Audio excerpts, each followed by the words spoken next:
Inheriting a house seems like a blessing until you're knee-deep in paperwork, family drama, and a leaking roof. One wrong move and you could lose tens of thousands of dollars or accidentally trigger a tax mess you didn't see coming. But here's the good news. You can sell the house fast, clean, and smart if you follow the right steps and you have the right information. Let's be honest, nobody really talks about how overwhelming it can be to inherit a house. Maybe your parents or grandparents just passed away and you're stuck in a house with a bunch of memories, and you might be thinking, do I need to go through probate?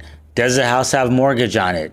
Is there debt attached to the property? Should I keep the property or sell it as is? How am I going to split the proceeds with all my siblings without starting a family war? What is the first thing a person should do when they just inherited a property? Do I need to go through probate, and how long does the process take? Can I sell it without going through probate? Let's say I just inherited a property, it has a mortgage on it, it's behind on payments, and the property is going through foreclosure. If I have all the paperwork, how fast can you process the file? And what's the biggest mistake heirs make when trying to sell a house? So let's break this down step by step.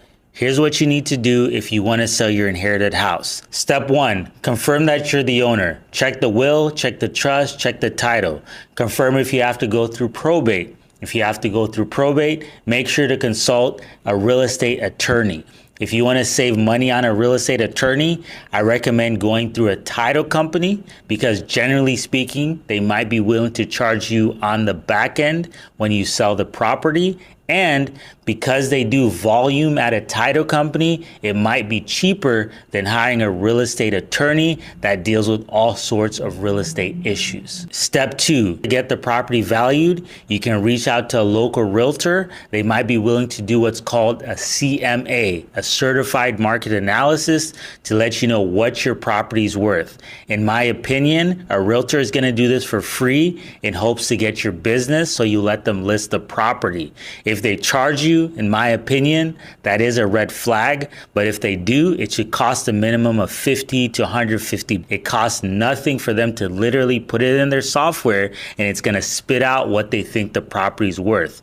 What you're paying for is a realtor is going to have market analysis, because sometimes a property will say it's worth $100,000 on paper, but if you know the area and you know what buyers are actually buying at, you might have a different opinion on what the property is actually worth, and that's where a realtor comes in.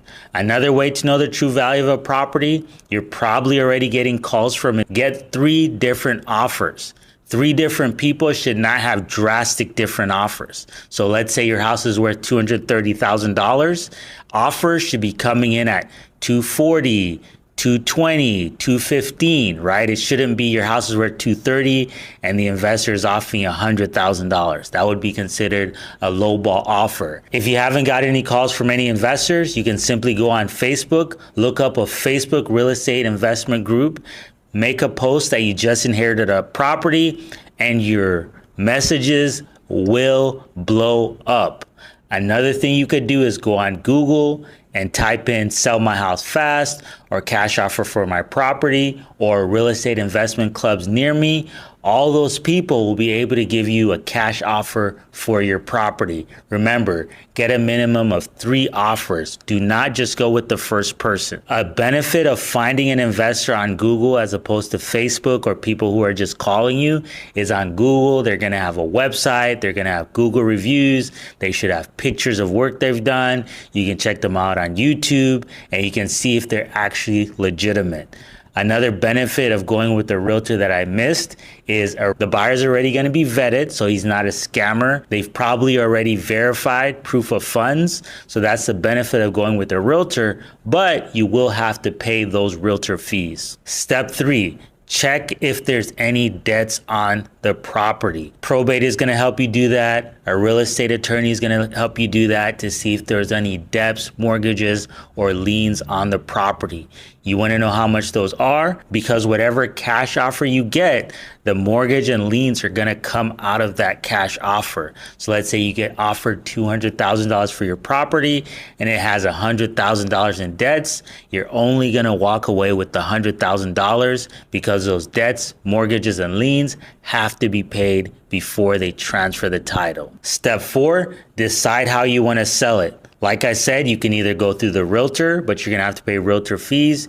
You can sell it yourself by going through Facebook groups, Google, or the people who've already called you. Generally speaking, in my opinion, if you know how much your house is worth, right? You got a certified market analysis, then you can sell the house yourself. But if you don't know what your house is worth, you might be willing to take any offer that sounds good. Let's say your house is worth $500,000, but you don't know that, and somebody offers you $200,000. You're really excited because you're getting $200,000, but little do you know you're leaving $300,000 on the table. But keep in mind, don't be greedy. The investor buying that property has to take in consideration risks. The market changes, and just because it says it's worth X amount on paper doesn't mean the investor is actually going to get that. Also, they might be hidden repairs like plumbing, electrical, roof that might not have been seen in the beginning, and the investor is going to have to pay for all of that. Okay, so you got to think about both parties, not just what you're making, but you have to leave room for the investor to make money, or they're not going to want the property. And step 5, which maybe should be step 1, is disperse the money. If there's multiple heirs, then disperse the money equally.